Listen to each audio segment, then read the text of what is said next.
Ma fille adulte est accro aux réseaux sociaux. C'est le thème d'aujourd'hui en espérant que vous soyez inspirés par ce sujet. Ce programme est enregistré à l'origine par Ricardo Melo de l'Institut Namasté le 19 juin 2019. Les audios sont préparés par des volontaires de la Pilule Inspirante. Notre équipe de collaborateurs a toujours besoin d'aide. Soyez vous aussi volontaires de notre cause. Rejoignez notre page sur Facebook, Pilule Inspirante. Bonsoir mes amis, bonsoir, je vous souhaite une excellente soirée. Nous commençons avec une grande joie, une nouvelle pilule du soir. Et vous le savez déjà, la pilule du soir est notre conversation avec des questions et des réponses avec tout l'amour pour vous. Envoyez-nous vos questions.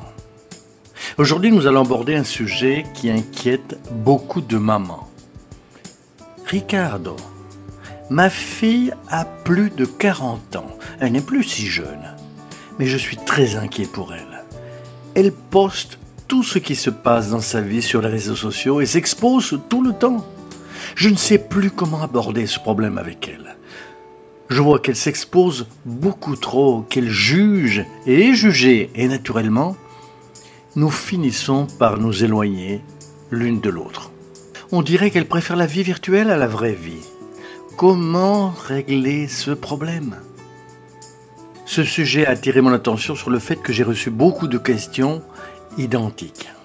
Il semble que lorsque tout le monde entier veut que nous parlions d'un problème, plusieurs questions arrivent plus ou moins dans le même sens. On dirait que les gens se parlent entre eux. Mais je sais bien que non, car les gens sont d'endroits complètement différents. Mais les questions sont sur le même sujet. Et nous avons reçu beaucoup de questions ces derniers temps au sujet des réseaux sociaux. Hier, nous avons parlé sur les jugements qui existent sur les réseaux sociaux et aujourd'hui, nous en parlons un peu plus. Allons-y. Quelle est votre vision à ce sujet ? Eh oui, certainement un souci. Premier point, il faut comprendre quelle est la fonction du réseau social dans la vie. Le réseau social est un prolongement du développement de la communication globale qui accompagne l'évolution technologique humaine pour rapprocher les âmes les unes des autres. Ça ne peut pas être un endroit pour se cacher de la vraie vie, pour faire semblant. C'est ce que beaucoup de gens font malheureusement. Par exemple, nous voyons des gens qui postent plein de belles photos de faux moments de leur vie. Parfois, ils sont émotionnellement détruits. Mais ils publient une photo au dîner à la recherche de likes, afin de mieux dormir. Vous voyez comme cela est vide.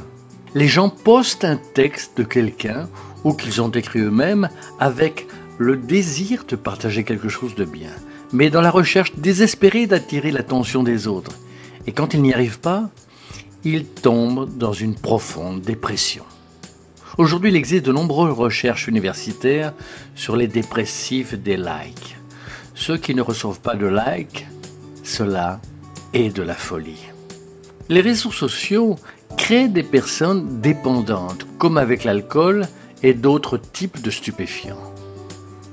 Nous savons que toutes les addictions sont mauvaises. Alors, quand une personne, surtout une adulte qui théoriquement devait être bien dans sa peau, utilise le réseau social pour vivre afin de se cacher d'elle-même et probablement pour masquer certains conflits psychologiques très graves.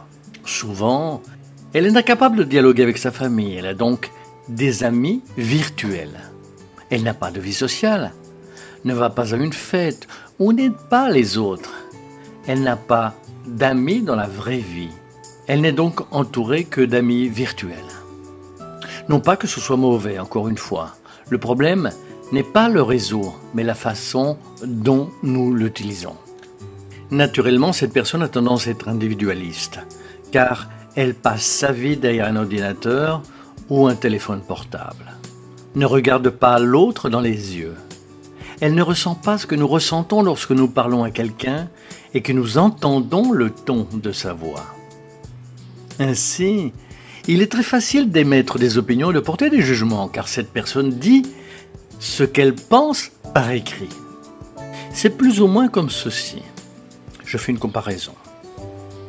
Les personnes qui dépensent facilement avec leur carte de crédit, c'est parce qu'elles n'ont pas d'argent liquide. Avez-vous déjà remarqué que lorsqu'elles ont de l'argent liquide dans leur porte-monnaie, elles ont tendance à dépenser moins que sur la carte de crédit. C'est psychologique. Quand on n'a pas de contact avec les gens, c'est facile de dire du mal d'eux. C'est facile de se cacher. C'est facile de faire semblant d'être qui nous ne sommes pas à la recherche d'acceptation. Et il va de soi que ce n'est pas la fonction du réseau social. Alors nos conseils bienveillants et sans prétention, comme toujours, c'est que vous commenciez à aborder ces questions avec votre fille.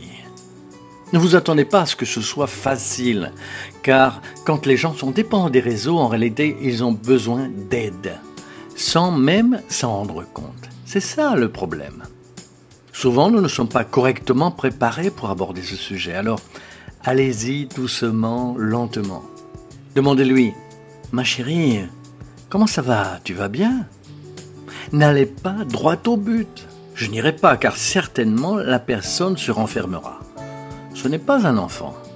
Parler à un enfant ou à un adolescent, c'est une chose. On a même un droit de veto ou de surveillance sur le réseau. Mais ici, nous parlons avec une adulte de 40 ans. Soudainement, la personne peut dire « C'est ma vie, tu n'as rien à y faire, peu importe si tu es ma mère ou pas. » Malheureusement, c'est ce que font beaucoup de gens, et puis vous fermez la porte à la communication.